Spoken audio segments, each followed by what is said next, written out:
Bismillahirrahmanirrahim. Assalamualaikum warahmatullahi wabarakatuh. Innal hamdalillahi nahmaduhu wa nasta'inuhu wa nastaghfiruh wa na'udzu billahi min sururi anfusina wa sayyiati a'malina. May yahdihillahu fala mudilla lah wa may yudlil fala hadiya lah. Asyhadu an la ilaha illallah wa asyhadu anna Muhammadan abduhu wa rasuluh. Ya ayyuhalladzina amanu taqullaha haqqa tuqatih wa la tamutunna illa wa antum muslimun. Ya ayyuhan nasu taqu rabbakumul ladzi khalaqakum min nafsin wahidah wa khalaqa minha zawjaha wa batha minhuma rijalan katsiran wa nisaa'a wattaqullaha alladzi tasaaluna bihi wal arham innallaha kana 'alaikum raqiba. Ya ayyuhalladzina amanu taqullaha wa qulu qawlan sadida yuslih lakum a'malakum wa yaghfir lakum dhunubakum wa may yuti'illaha wa rasulahu faqad faza fawzan 'azima. Amma ba'd, fa inna asdaqal hadithi kitabullah, khairal hadi hadi Muhammadin sallallahu alaihi wasallam, wa syarrul umuri muhdatsatuha, fa inna kulla muhdatsatin bid'ah wa kulla bid'atin dhalalah wa kulla dhalalatin finnar. Ma'asyiral muslimin, hadirin yang dimuliakan oleh Allah tabaraka wa taala, tidak hentinya kita bersyukur kepada Allah Ta'ala, karena Allah telah memberikan kepada kita banyak sekali kenikmatan-kenikmatan, sehingga kalau kita ingin menghitungnya itu tidak bisa. Wa in ta'uddu ni'matallahi la tuhsuha. Di antara nikmat besar yang diberikan oleh Allah kepada kita, yaitu diutusnya Rasulullah, penutup para nabi, imam para rasul alaihi wassalatu wassalam kepada kita. Karena dengan diutusnya Rasul sallallahu alaihi wasallam, kita mendapatkan sekian banyak keutamaan.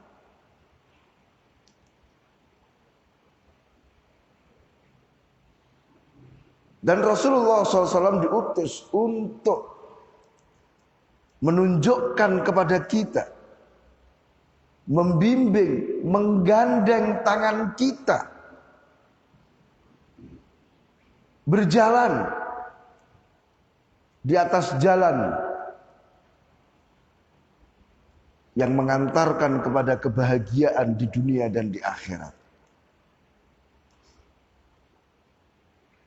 Siapapun tidak ada yang ingin celaka dalam kehidupannya. Semua pasti ingin bahagia. Maka Rasul datang menunjukkan, membimbing, menuntun kita untuk berjalan di atas kebahagiaan itu.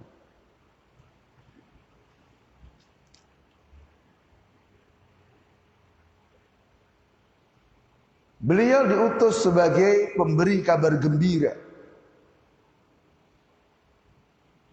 sebagai pemberi peringatan, mubasysyirin wa mundzirin, memberi kabar gembira dengan berbagai kebaikan yang puncaknya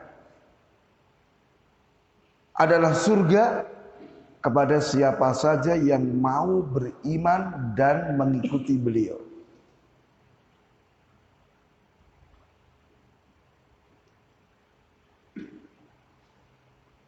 Memberi peringatan dengan berbagai macam kesulitan dan azab. Puncaknya dimasukkan ke neraka bagi siapa yang menyelisihi Ar-Rasul sallallahu alaihi wasallam.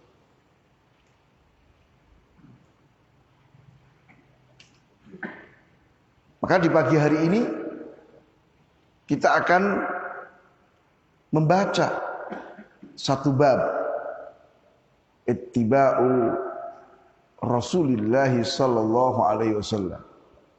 Bab mengikuti Rasulullah sallallahu alaihi wasallam.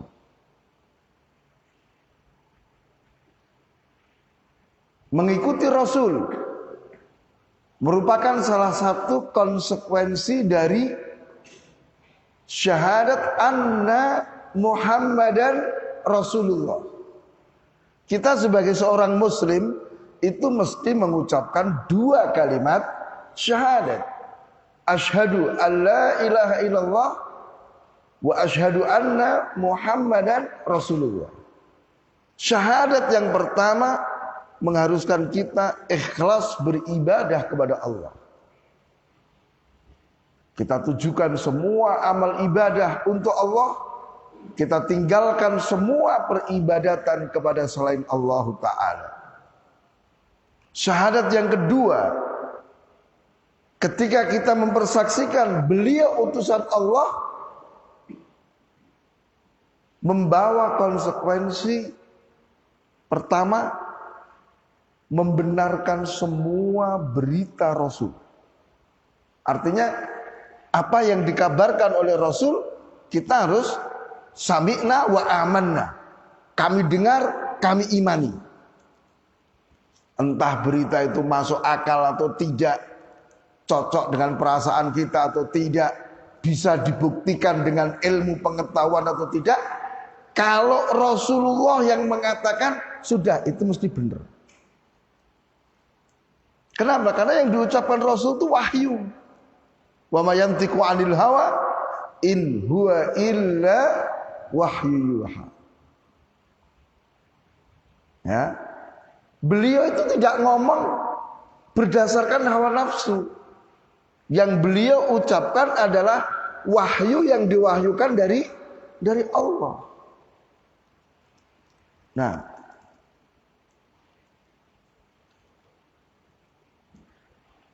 kemudian yang kedua, kita mentaati Rasul. Ta'atuhu fima amar. Apapun yang diperintahkan oleh Rasul, kita kerjakan. Semaksimal yang kita mampu.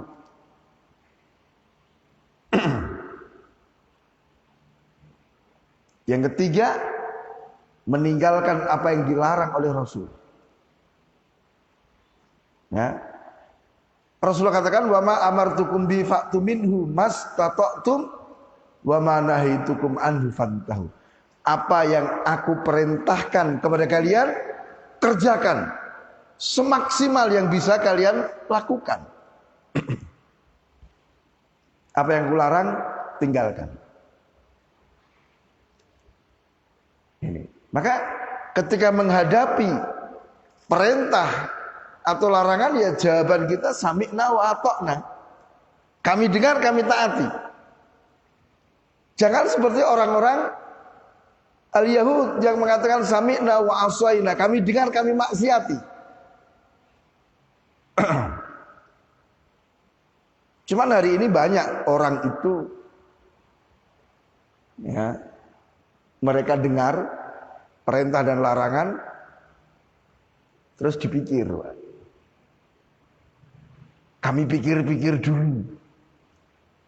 Perintah Rasul kami dengar, kami pikir-pikir dulu. Ya kalau menguntungkan oke, kita jalani lah. Kalau enggak, ya enggak. Gitu.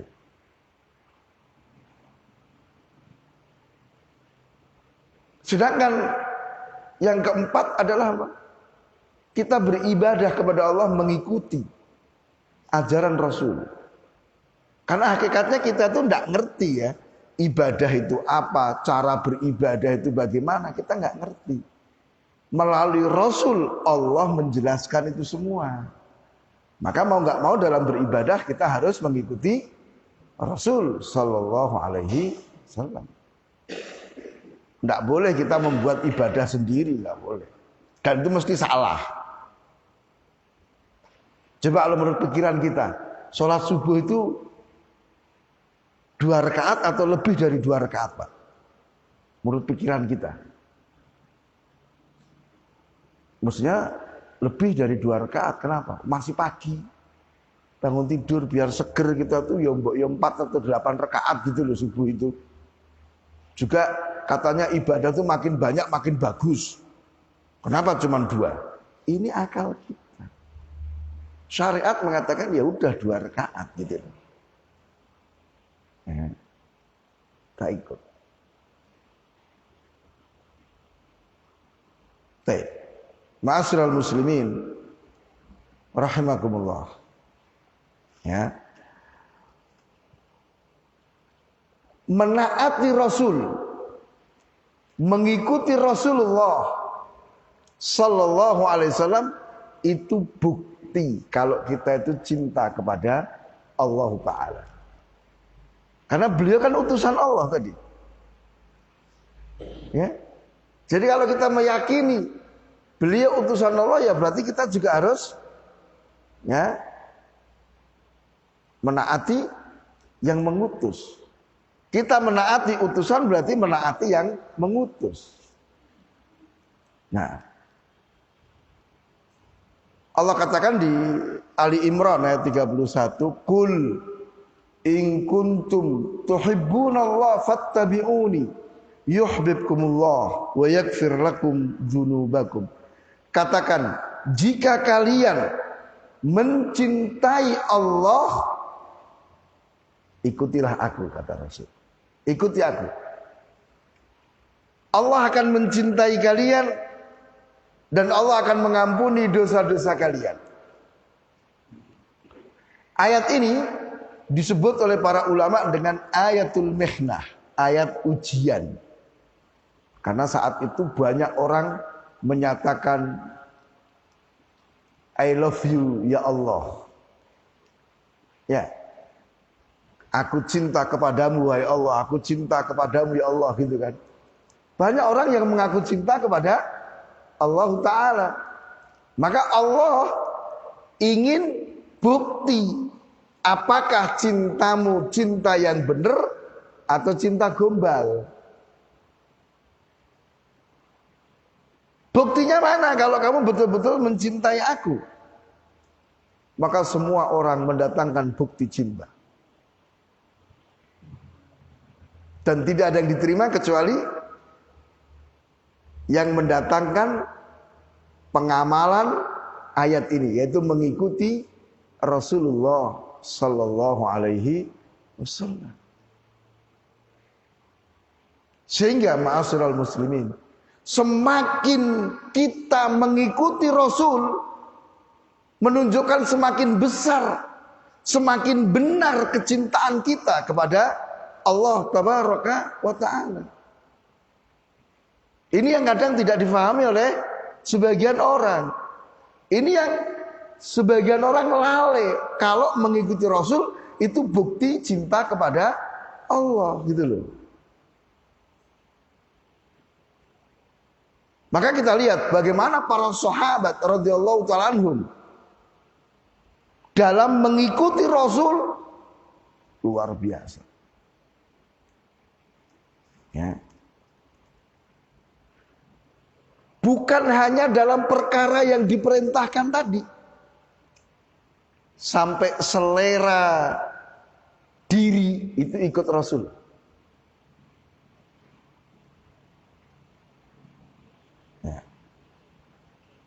Abdullah bin Umar radhiyallahu taala anhuma. Itu kalau orang kita mengatakan gila itu kepada beliau. Kalimat milenial gila itu. Kenapa? Semua yang dilakukan oleh Rasul beliau tiru. Gaya duduknya, gaya berjalannya, selera berpakaiannya, ikut semuanya. Itu Abdullah bin Umar radhiyallahu taala anhu. Padahal kalau selera berpakaian, duduk, jalan itu kan nggak ikut kan nggak ada masalah. Tapi beliau ikuti Rasulullah untuk menunjukkan bukti cinta dia kepada Allah Ta'ala. Abu Darda radhiyallahu ta'ala anhu, ya, beliau cerita, saya itu tidak suka dengan sayur duba semacam labu, tidak senang. Dan itu hal yang wajar kan, tabiat boleh saja kan, kayak kita, oh saya nggak senang pedes, saya nggak suka sayur ini, wajar kan. Satu hari beliau makan bareng sama Rasulullah, sama sahabat yang lain. Menunya itu ada sayur duba, sayur labu itu. Dilihat, Rasulullah itu kok ngambil potongan-potongan itu tadi, potongan sayur itu.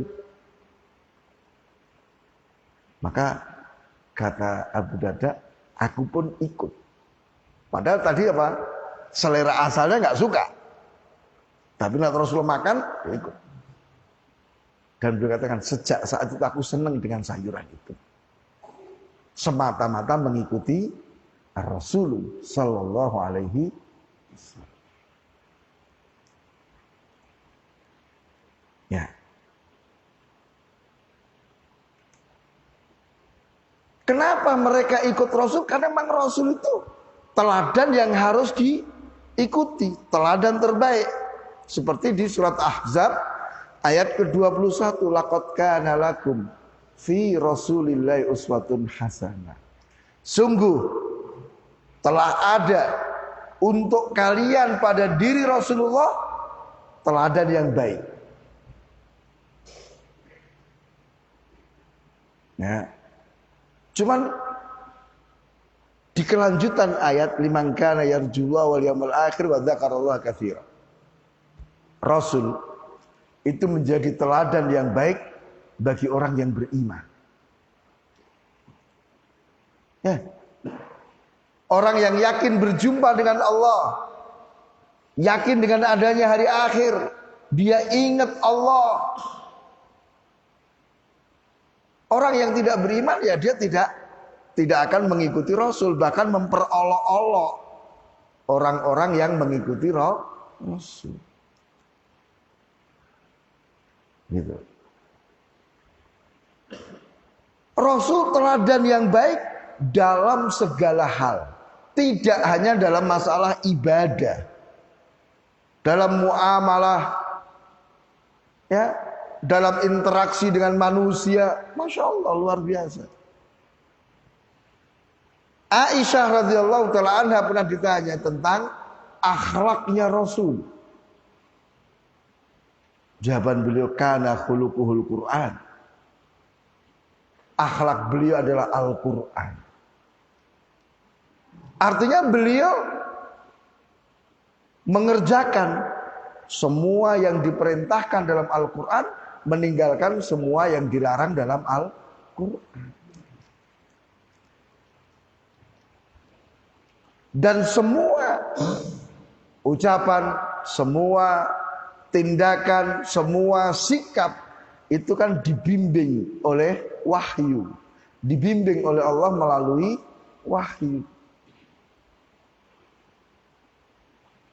Maka kalau kita ingin bahagia, ikuti Rasul. Dan luar biasa, tidak ada orang yang paling baik akhlaknya, tidak ada orang yang paling hebat ibadahnya, tidak ada orang yang paling lurus akidahnya dibanding Rasul Sallallahu Alaihi Wasallam. Ayo kita contoh Rasul, kita ikuti Rasul Sallallahu Alaihi Wasallam. Nah,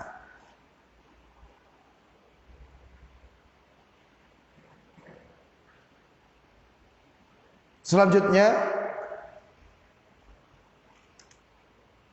ada ayat Allah Ta'ala yang mengabarkan kepada kita, ya, wa may yuti'illaha wa rasulah yudkhilhul jannah. Siapa yang mentaati Allah dan Rasul, maka dia masuk surga. Wa may ya'sillaha wa rasulah wa yatahadda hududah yudkhilhun nar.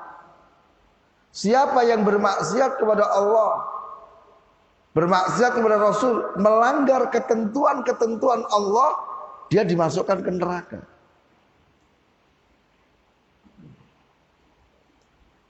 Sehingga dari sini dikabarkan juga oleh Rasulullah SAW, man ata'ani faqad ata Allah, wa man asani faqad asallah. Siapa yang mentaati aku, berarti dia mentaati Allah Ta'ala. Siapa yang bermaksiat kepada aku, maka dia bermaksiat kepada Allah. Menaati Rasul ya tentu dengan mengikuti beliau.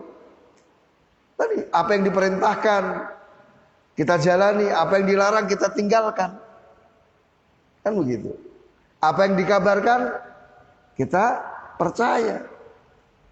Nah, maka diperingatkan kita agar berhati-hati dari menyelisihi Rasulullah SAW. Ya, di surat An-Nur ayat 63, "Falyahdharil ladzina yukhalifuna an amri an tusibahum fitnah aw yusibahum adzabun alim." Hendaknya berhati-hati orang-orang yang menyelisihi urusan Rasul. Ya, al-amr di situ bukan perintah tapi urusan. Bisa bermakna agama, bisa bermakna sunnah. Ya, bisa bermakna manhaj, bermakna ajaran Rasulullah SAW. Jadi hati-hati. Jangan sekali-kali menyelisih urusan Rasulullah. Jangan sekali-kali menyelisih sunnah-sunnah Rasul. Jangan sekali-kali menyelisih ajaran Rasul Sallallahu Alaihi Wasallam. Kenapa? Karena dia akan mendapatkan dua ancaman. Antusibahum fitnah. Ini yang pertama. Dia akan ditimpa fitnah. Al-Imam Ibnu Katsir rahimahullah menjelaskan fitnah di situ adalah dosa.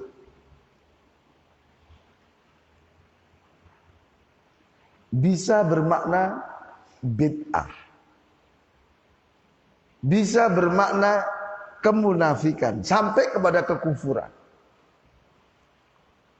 Jadi orang yang menyelisihi ajaran Rasulullah, minimalnya dia terjatuh dalam perbuatan dosa, minimal.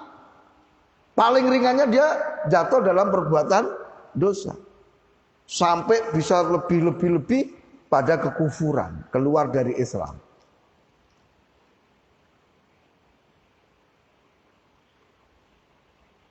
Yang kedua, au yusibahum adzabun alim. Dia akan ditimpa azab yang sangat besar. Nah, azab yang sangat menyakitkan di 3 tempat. Orang yang menyelisih Rasul, dia akan mendapatkan azab yang menyakitkan di 3 tempat. Di dunia, di alam barzah, di yaumul qiyamah.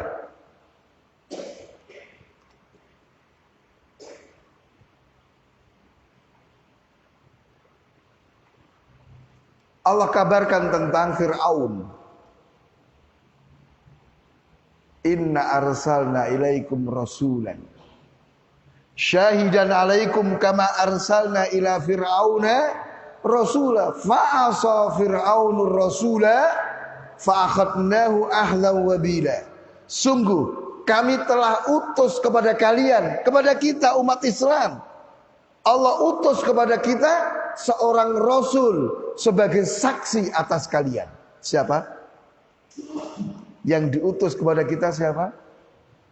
Rasulullah Muhammad sallallahu alaihi wasallam. Jadi Allah mengutus kepada kita Rasulullah Muhammad sallallahu alaihi wasallam sebagaimana kami telah mengutus kepada Fir'aun seorang rasul. Siapa? Musa. Berarti antara kita dengan Fir'aun ada kesamaan ya Pak ya? Apa kesamaannya? Sama-sama diutus Rasul. Nah sekarang kita lihat sikap Fir'aun ketika datang utusan Allah, ketika datang Musa kepadanya. Apa yang diambil oleh Fir'aun sikap itu? Fa'asa Fir'aunur Rasulah. Fir'aun bermaksiat kepada Rasul. Akibatnya apa? Fa'akhadnahu ahdan wabila. Kami azab Fir'aun dengan azab yang membinasakan di dunia, ditenggelamkan di laut. Padahal Fir'aun memiliki kekuatan dan pengikut yang sangat dahsyat. Sekejap Allah habiskan mereka di laut.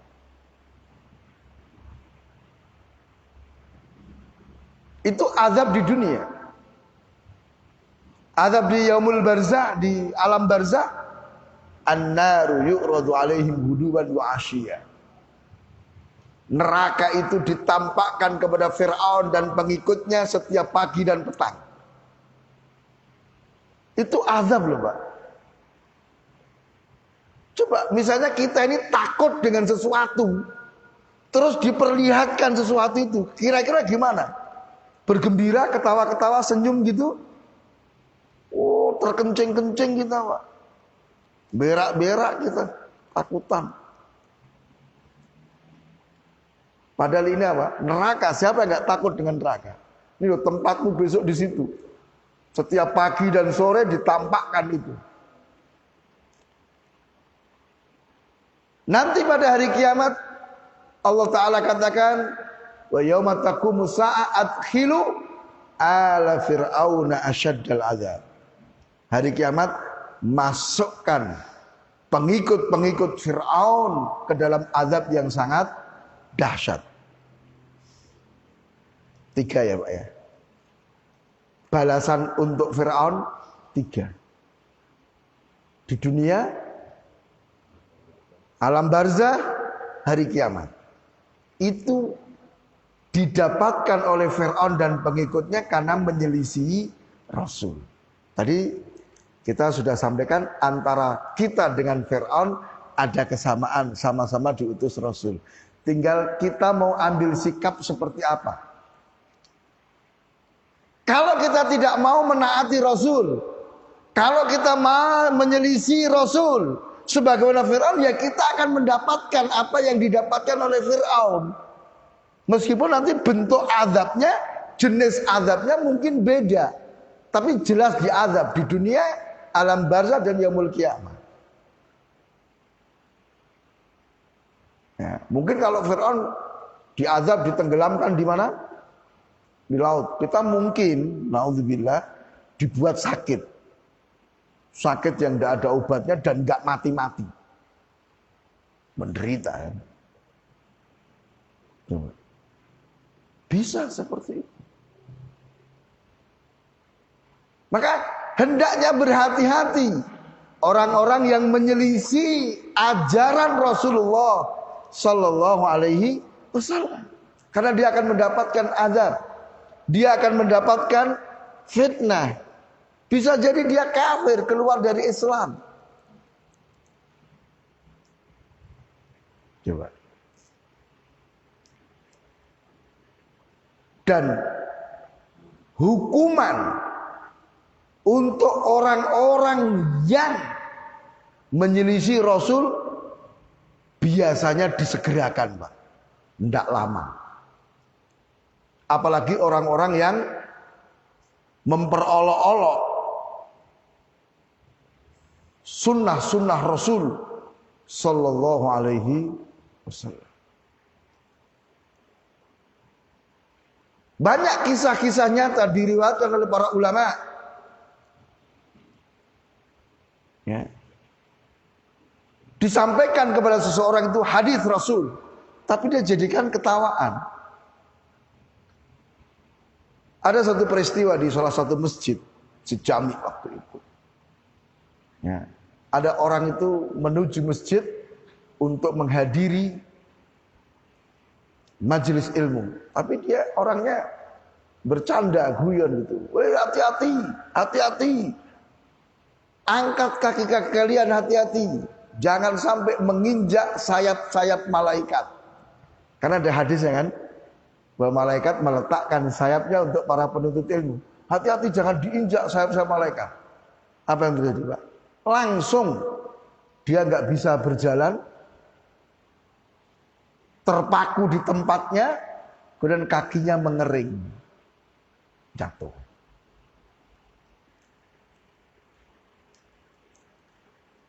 Langsung dibalas. Ada juga seorang itu dikabarkan apabila seseorang, ya, idza staiqadha ahadukum, kalau seseorang itu bangun dari tidur, fala yaghmis yadahu fil ina hatta yaktasil salatan. Jangan kamu masukkan tanganmu ke tempat air sampai kamu cuci 3 kali. Kenapa? Fa inna la yadri aina batat yadu. Karena dia nggak tahu malam itu tangannya kemana. Khawatir mungkin pegang-pegang najis atau apa, kan nggak sadar dalam tidur. Apa? Dia dengan memperolok mengatakan, saya tahu tanganku kalau malam itu di mana, saya tahu di atas kasur. Sorenya ngomong gitu, Pak.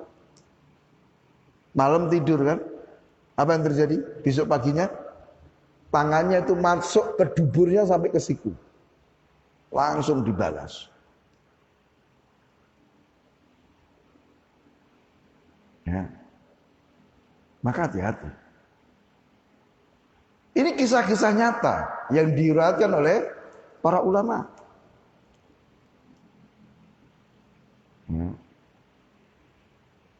Nah, kemudian kita dapati hadis Rasul sallallahu alaihi wasallam tentang hasil dari mengikuti Rasulullah sallallahu alaihi wasallam.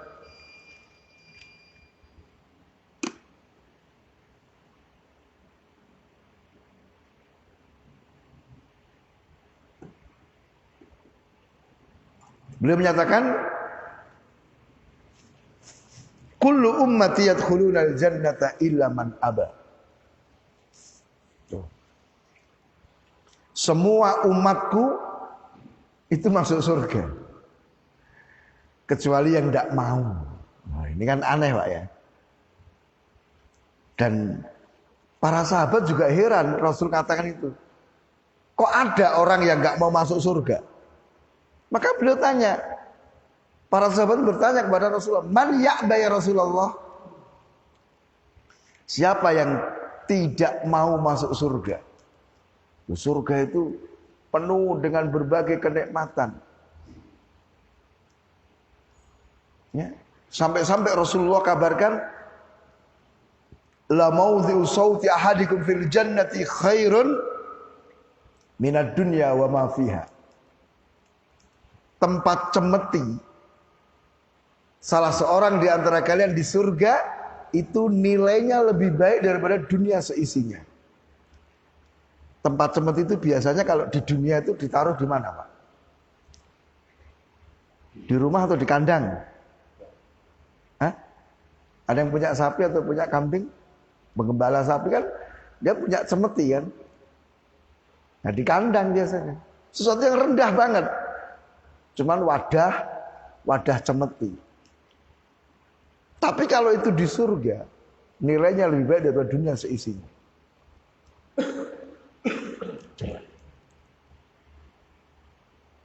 Istana-istana dari emas dan perak dengan segala perabotannya,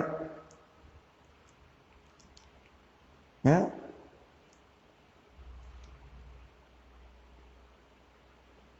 Dan berbagai kenikmatan yang sangat luar biasa. Kok ada orang tidak mau masuk surga? Aneh kan gitu. Semua masuk surga kecuali yang tidak mau. Aneh. Coba kita ini aja misalnya ada tambang emas di hutan situ. Yuk silakan ambil gratis. Kira-kira orang gimana? Kalau ada orang kemudian, saya nggak mau lah, silakan kalian berebut.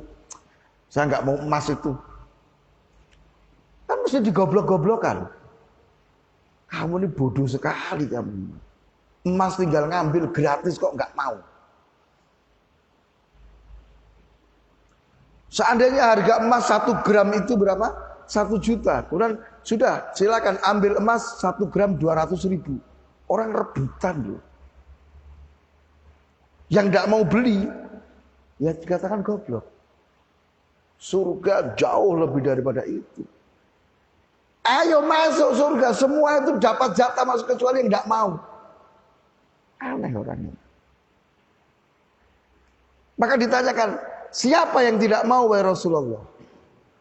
Kata Rasul, man ata'ani dakhalal jannah wa man asani faqad aba. Siapa yang menaati aku, dia masuk surga. Siapa yang bermaksiat kepadaku, itulah orang yang tidak mau masuk surga. Maka mari hadirin yang saya muliakan, kita koreksi diri kita. Sebetulnya kita ini mau masuk surga atau tidak, lihat aktivitas kita. Aku kok males ya ngerjakan sunnah Rasul. Aku kok berat ya ngikuti Rasul. Nah itu tanda-tanda kita itu gak mau masuk surga. Gitu. Maka lihat tadi, bagaimana para sahabat karena mengerti keutamaan yang seperti ini, memahami kabar yang seperti ini, mereka luar biasa di dalam menaati Rasul. Mereka tuh berlomba untuk menjalankan ketaatan kepada Rasul Shallallahu Alaihi Wasallam. Dalam peristiwa perang Tabuk, Rasulullah mengatakan, memerintahkan kepada para sahabat untuk berinfak, membiayai pasukan yang akan berangkat perang Tabuk. Apa yang terjadi? Orang berlomba. Umar bin Khattab dengan senyum menyatakan, hari ini saya akan kalahkan Abu Bakar. Kebetulan aku punya harta. Beliau bawa separuh dari hartanya sebagai bentuk ketaatan kepada Rasul. Tadi Rasul perintah infak, bukan separuh dia bawa. Kemudian datang Abu Bakar. Dia katakan, ya Rasulullah, ini infak untuk Allah Ta'ala. Semua hartanya dia bawa. Semua. Coba. Mengalahkan Umar yang separuh tadi. Ada seorang sahabat melihat ke masjid, banyak orang bersedekah, berinfak. Dia ini fakir, gak punya apa-apa. Sampai cincin dari besi pun gak punya, bayangin. Maka dia pulang ke rumah dalam keadaan bercucuran air mata, menangis, sedih. Di rumahnya pun dia nyari-nyari. Ya tadi, walaupun cincin dari besi pun gak punya, tikar aja gak punya. Apa yang harus saya infakkan?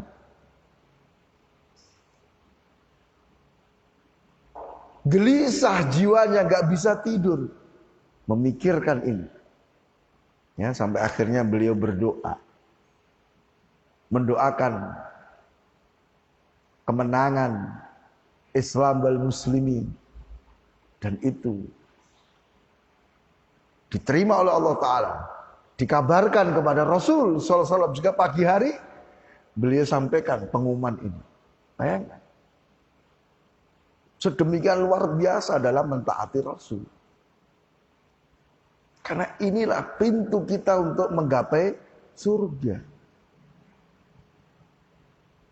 Maka mari ya, kita coba melakukan ketaatan berrasul.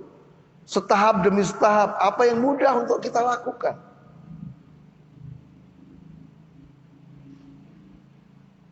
Nah,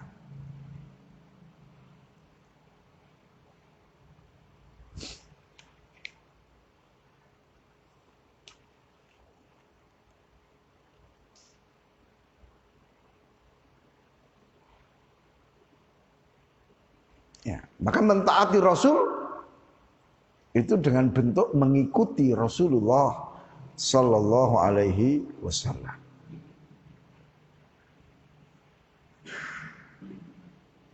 Mentaati Rasul diwujudkan dengan menerima semua yang datang dari Rasul Sallallahu Alaihi Wasallam. Kalau berita ya kita terima, kita imani.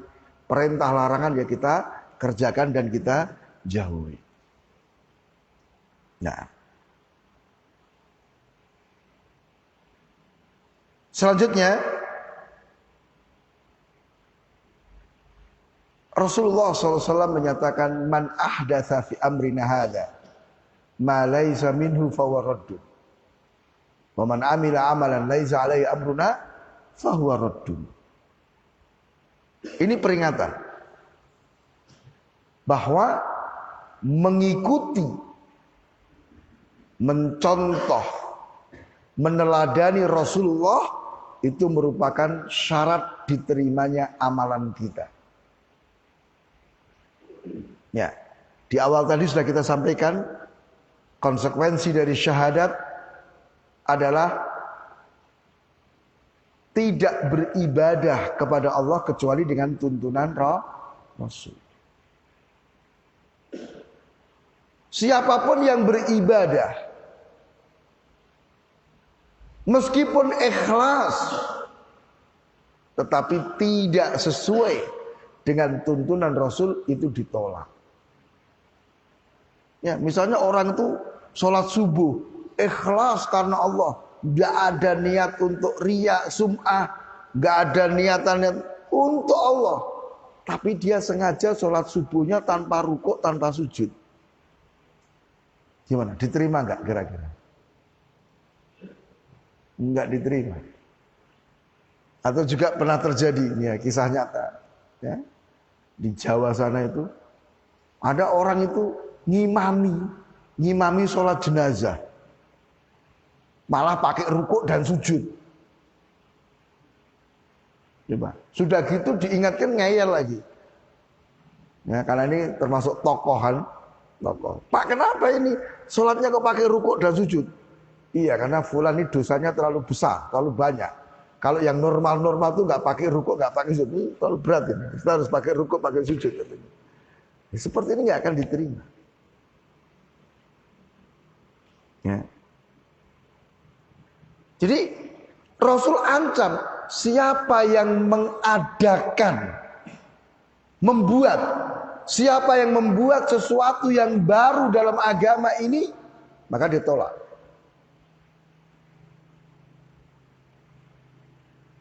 Barang siapa beramal dengan amalan yang tidak ada tuntunan dari kami, itu juga ditolak. Berarti ada dua. Satu, membuat perkara baru, membuat bid'ah. Yang kedua adalah mengerjakan bid'ah. Orang yang melakukan bid'ah belum tentu, tidak mesti dia yang membuat, kan? Ya, sebagaimana, mohon maaf, sebagian masyarakat kita itu hanya ngikuti saja, bukan dia yang buat, dia hanya mewarisi dari pendahulu-pendahulunya, gitu. Nah, maka kita harus hati-hati. Nah, kapan satu amalan itu dikatakan sesuai mengikuti tuntunan Rasul Shallallahu Alaihi Wasallam? Kapan? Ya, maka disebutkan ada 6 ya. Ada 6 sudut. Yang pertama dari sisi sebab. Jadi sebabnya itu harus mengikuti Rasul Sallallahu Alaihi Wasallam. Jadi kalau dalam bahasa kita, dalam rangkanya itu harus sesuai dengan tuntunan Rasul. Oke, misalnya kita mengadakan tabligh akbar, pengajian, tapi dalam rangka. Dalam rangkanya apa? Misalnya peringatan kematian wali fulan. Ya, ini nggak diterima. Ya kan? Jadi sebabnya itu harus sesuai dengan tuntunan Rasul Sallallahu Alaihi Wasallam. Yang kedua, harus cocok dari sisi waktu. Jadi misalnya haji itu waktunya kapan? Dzulhijjah kan? Kemarin ada yang usul, karena kalau waktu haji itu bulan Dzulhijjah itu banyak yang mati, berdesak-desakan. Sudah, kita bagi aja. Haji itu 4 kali. Yang 4 bulan haram itu boleh untuk haji. Kita haji di bulan Syawal. Kita haji di bulan Ramadan. Gitu aja. Gimana? Ya ini nggak diterima karena waktunya sudah ditetapkan. Atau misalnya sholat kan juga waktu-waktunya sudah ditetapkan. Sisi tempat. Haji itu ya di Ka'bah, Pak. Nggak ada haji kok misalnya di kuburannya fulan, ya, daripada aku capek-capek ke Mekah, yuk kita haji aja di Muara Bungu, deket, ya, tawaf di bandara situ aja, gitu. Ini nggak diterima, sisi tempatnya, ya. Kemudian sisi tata caranya, ya tadi kan, oke orang tuh niatnya ikhlas, ya, tapi sholat subuhnya berapa? Sengaja 3 rakaat. Tata caranya. Ya. Kemudian dari sisi apa? Jenisnya. Ya. Misalnya akikoh. Itu jenis hewannya kan sudah ditentukan. Kambing ya. Maka tidak sah akikoh itu meskipun dengan unta gitu loh. Lebih mahal atau dengan sapi. Karena Rasul sudah sebutkan jenisnya apa? Kambing. Gitu. Ya. Baik. Jadi kita harus hati-hati. Jangan membuat perkara baru dalam agama. Urusan agama itu adalah kita menerima, ngikuti. Sudah, tidak boleh kemudian apa? Kita berkreasi. Ya. Sebagaimana dikatakan minallahi risalah wa 'ala rasulil balagh wa 'alaina taslim. Agama itu datang dari Allah. Yang membuat ketentuan agama adalah Allah. Kewajiban Rasul itu menyampaikan. Kewajiban kita itu apa? Nerima. Sudah apa adanya. Nggak usah kita pakai perasaan, nggak usah pakai akal. Sebab perkara agama itu banyak yang nggak masuk akal. Gitu. Dan orang yang membuat perkara baru dalam agama, menyelisih Rasul, itu ada 2 kemungkinan. Satu, dia itu menganggap dirinya sama atau lebih hebat daripada Allah Ta'ala. Yang kedua, dia menuduh Rasulullah berkhianat dalam menyampaikan risalah. Padahal Allah sudah katakan, hari ini telah aku sempurnakan agama ini. Kok kemudian orang ini membuat perkara baru dalam agama? Berarti Allah itu keliru dong. Ya. Masih ada kebaikan yang belum ditentukan oleh Allah. Alhamdulillah saya temukan. Seperti itu. Atau kalau enggak, ya betul dari Allah itu lengkap. Tapi Rasul enggak sampaikan semua. Gitu loh. Ya. Jadi urusan bid'ah ini bukan urusan remeh. Besar ini. Dia menganggap dirinya itu sama dengan Allah atau lebih hebat daripada Allah kok. Disadari atau tidak. Atau tadi menuduh Rasulullah khianat dalam menyampaikan agama. Nah, selanjutnya ikhwah rahimakumullah, kita lihat ya wasiat para sahabat berkenaan dengan mengikuti Rasul sallallahu alaihi wasallam. Ibnu Mas'ud radhiyallahu ta'ala anhu mengatakan ittabi'u wa la tabtadi'u faqad kufitum. Ikutilah oleh kalian, jangan kalian membuat perkara baru dalam agama. Kenapa? Sudah dicukupi. Ya. Nah. Jadi kita ini sudah dibuat enak gitu loh. Kita tuh tinggal ngikuti saja.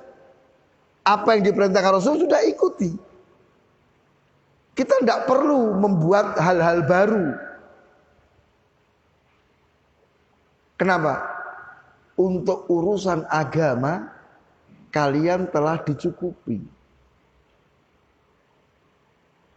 Sehingga apa yang tidak disebutkan dalam agama ini ya berarti sesuatu yang bukan agama.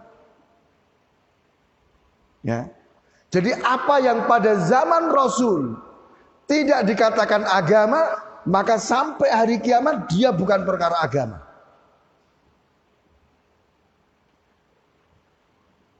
Maka keliru kalau ada orang kemudian, wah sekarang perkembangannya begini, wah ini kita ini, enggak. Ya. Jadi agama itu apa yang diajarkan oleh Rasul SAW. Dan itu sudah lengkap. Sudah sempurna. Gitu. Tinggal kita itu ngikuti saja. Kita tuh kadang ngelihat manusia tuh yo aneh. Mengherankan. Coba. Yang jelas-jelas itu ajaran agama nggak dikerjakan. Malah membuat ajaran-ajaran baru. Malah lebih semangat mengerjakan sesuatu yang tidak ada tuntunannya. Dengan alasan, oh ini baik kok, oh ini bagus kok. Ya. Maka ini yang sangat berbahaya. Sehingga Al-Imam Syafi'i mengatakan, man istahsana faqad ibtada'a. Siapa yang menganggap baik sesuatu berarti dia telah membuat perkara bid'ah. Gitu. Sudahlah, ayo kita tuh sekedar ikut perintah jalan, berita kita terima. Semua udah dicukupi. Nah, kemudian kesalahan juga dari kebanyakan orang adalah apa? Karena keilmuannya yang sempit, kemudian dia tergesa-gesa. Oh, yang seperti ini nggak ada dalam Islam, gitu loh. Padahal berapa hadis yang sudah dia baca. Ya. Berapa tafsir yang sudah dia pelajari. Kok tiba-tiba oh ini nggak ada, sehingga kita harus membuat sendiri gitu loh. Gitu. Ini Abdullah bin Mas'ud, seorang ulama dari kalangan sahabat, yang beliau katakan, ya seandainya ada orang yang lebih tahu tentang Al-Quran daripada diriku, saya akan datang, saya akan belajar sama dia. Beliau orang yang ahli Quran. Beliau juga katakan, tidak ada satu ayat dari Al-Quran kecuali saya tahu di mana dia turun ayat itu, tentang apa, dalam peristiwa apa. Saya tahu. Dan beliau wasiatkan seperti ini. Sudah, kalian ngikut saja, nggak usah bikin hal-hal baru dalam agama. Kalian sudah dicukupi kok. Luar biasa. Ya. Maka di sini ya Malik ibnu Anas rahimahullahu taala. Jadi Imam Malik itu pernah mengatakan, as-sunnatu safinatun Nuh. Ya. Sunnah, ajaran Rasul sallallahu alaihi wasallam itu adalah perahu Nabi Nuh. Man raqibaha naja wa man takhalafa anha ghariqa. Ingat tak peristiwa Nabi Nuh? Banjir besar itu loh. Tapi Nabi Nuh diperintahkan untuk membuat kapal. Nah, yang selamat itu yang naik kapal. Yang naik kapal dia selamat, yang tidak mau tenggelam, binasa. Ya, seperti putra Nabi Nuh alaihissalam. Ayo ya bunayya rekam ma'ana. Wahai anakku, ayo naik kapal.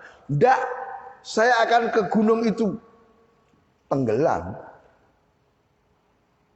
Jadi yang menyelamatkan dari banjir besar hanya kapal Nabi Nuh alaihissalam. Maka keadaan sunnah Rasul seperti perahu Nabi Nuh itu. Jadi kalau kita pengen selamat dari gelombang syahwat, dari gelombang syubuhat, pengen selamat agar tidak tenggelam dalam gulungan ombak kesesatan, penyimpangan, pegang sunnah Rasul sallallahu alaihi wasallam. Kita harus betul-betul di atas sunnah Rasul sallallahu alaihi wasallam. Ya, Rasul sudah kabarkan, wa may ya'ish minkum fasayara ikhtilafan katsira. Siapa yang hidup lama di antara kalian wahai sahabat, dia akan melihat perselisihan yang banyak. Sebagaimana hari ini, perkara yang sudah jelas saja orang perselisihkan. Ya kan? Allah di atas langit, Allah di atas arsy, itu kan sudah sesuatu yang paten kan. Al-Quran sudah menyatakan, hadis sudah mengabarkan. Tapi ada orang memperdebatkan, oh enggak, Allah itu ada di mana-mana, Allah itu begini dengan Allah. Kalau Allah di atas langit nanti gimana, gini. Memang akal logikanya nggak nyampe gitu loh. Tapi dia coba paksakan untuk memahami itu. Nah ini agar kita selamat dalam perkara ini, ayo kita berdiri di atas sunnah Rasul. Kita pegang, fa'alaikum bisunnati kata Rasul kan. Melihat perselisihan yang banyak, melihat kesesatan, penyimpangan yang banyak, wajib atas kalian berpegang dengan sunnahku dan sunnah para sahabat radhiyallahu ta'ala anhum. Tuh. Jadi sunnah Rasul itu ya perahu Nabi Nuh yang menyelamatkan orang dari kebinasaan. Ya.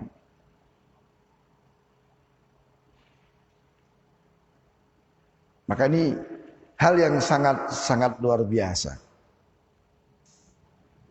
Ya. Kemudian ucapan Imam Ahmad rahimahullah taala di Ushulus Sunnah, ya, beliau menyatakan Ushulus Sunnati indana at-tamassuk bima kana alaihi ashabu Rasulillah sallallahu alaihi wasallam wal iktida'u bihim wa tarkul bid'ah wa kullu bid'atin dhalalah. Prinsip sunnah menurut kami berpegang dengan apa yang berada di atasnya para sahabat Rasulullah SAW. Meneladani sahabat, meninggalkan bid'ah karena seluruh bid'ah itu sesat. Nah, jadi kalau kita pengen ini ya, kita harus mengikuti sahabat. Sedangkan kita lihat sahabat itu gimana sikapnya kepada Rasul, sunnah Rasul Sallallahu Alaihi Wasallam. Ya.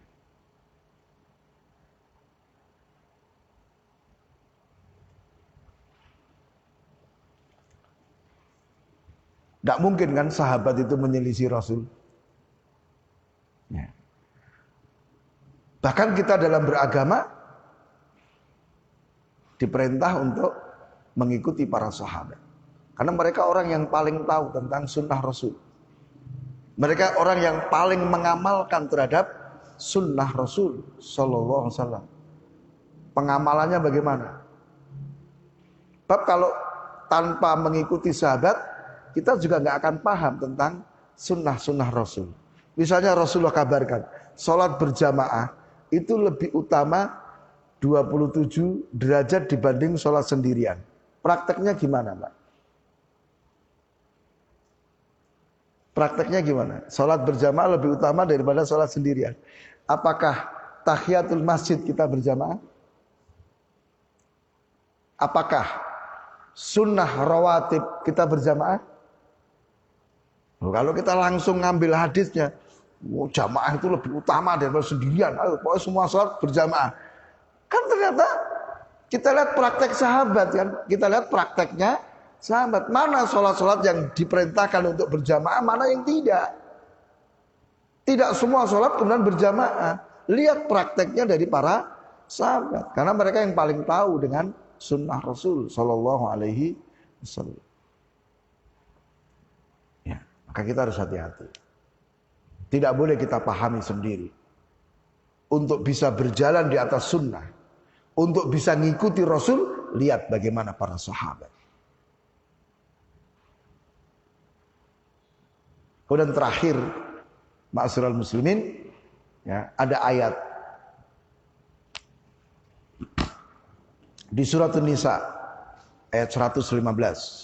Wa may yushaqiqir rasula min ba'di ma tabayyana lahul huda wa yattabi' ghaira sabilil mu'minin nuwallihi ma tawalla wa nuslihi jahannam wa sa'at masira.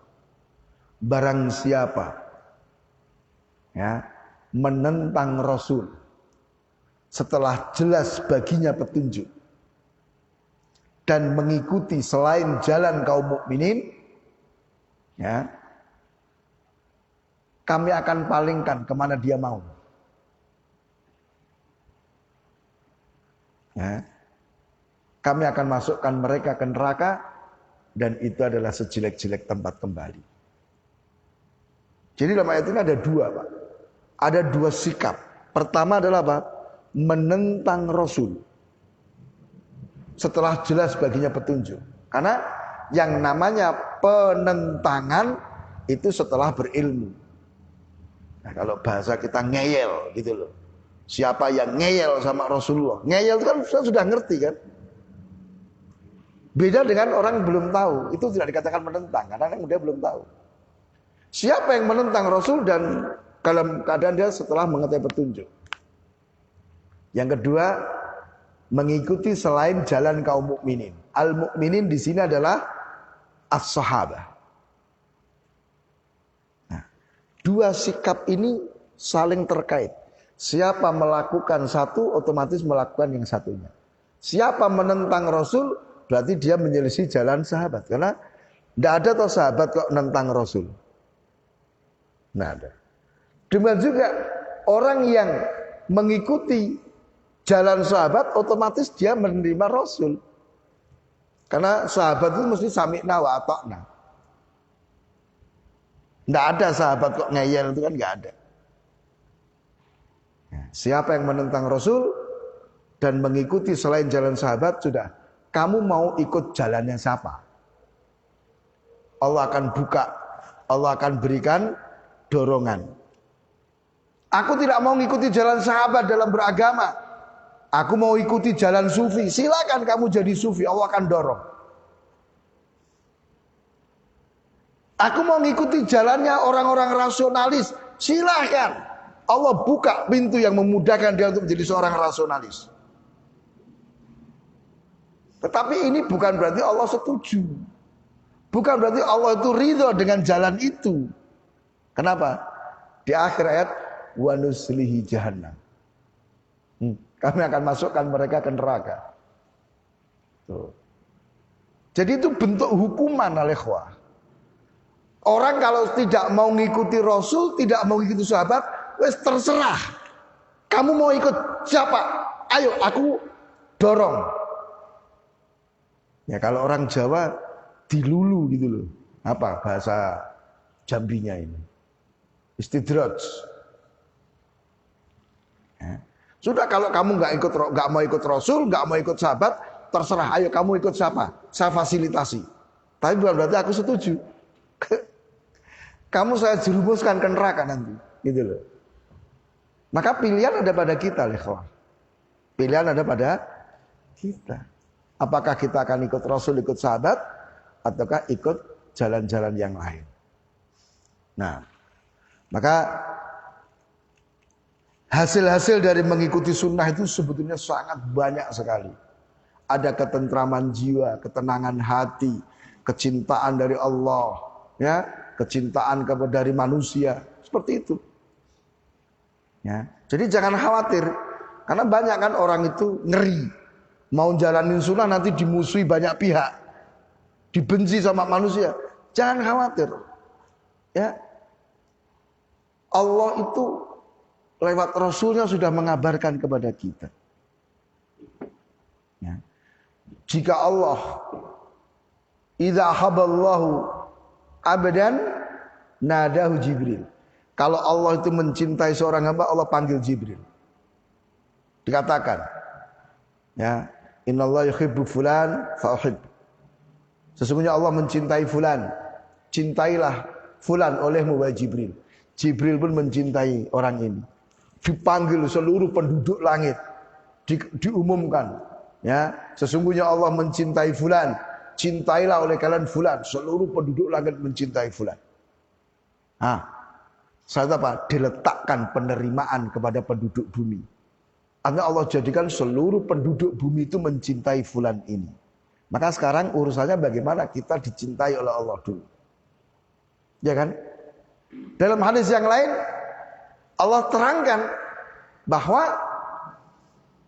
tidak ada amalan yang lebih aku sukai dari seorang hamba dibanding hamba itu mengerjakan perkara-perkara yang wajib.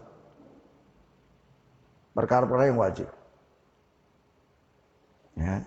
Setelah itu apa? La yazalul abdi yataqarrabu ilaihi binawafil hatta uhibbah. Terus menerus hambaku itu mengerjakan perkara-perkara nafilah sampai aku mencintainya. Udah. Jadi kalau kita ingin dicintai Allah, kerjakan perkara-perkara yang wajib, ditambah kerjakan perkara-perkara nafilah. Dan ini semua tidak lepas dari mengikuti Rasul. Karena mengerjakan kewajiban, tata caranya harus ikut Rasul. Mengerjakan perkara-perkara nafilah juga harus mengikuti tuntunan Rasulullah SAW. Udah luar biasa kan? Maka mari. Ya, mungkin kalau kita bisa mulai dari hal-hal yang sifatnya pribadi. Ya, misalnya kita makan pakai tangan kanan. Baca bismillah.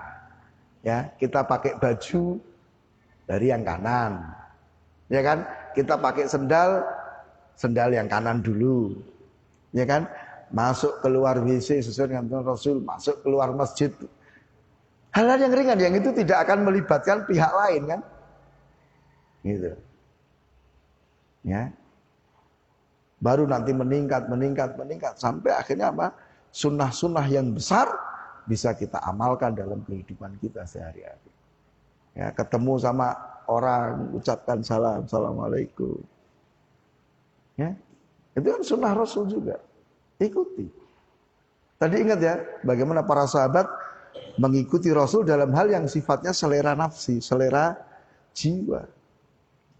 Gitu. Nah, mudah-mudahan apa yang kita sampaikan di pagi hari ini bisa bermanfaat. Dan mudah-mudahan Allah Ta'ala memberikan taufik kepada kita sehingga kita menjadi orang-orang yang mengikuti Rasul Sallallahu Alaihi Wasallam sampai ajal menjemput kita.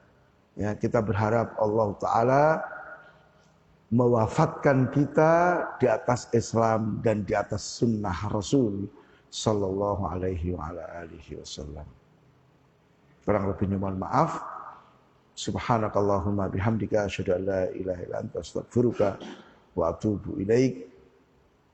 Wassalamualaikum warahmatullahi wabarakatuh.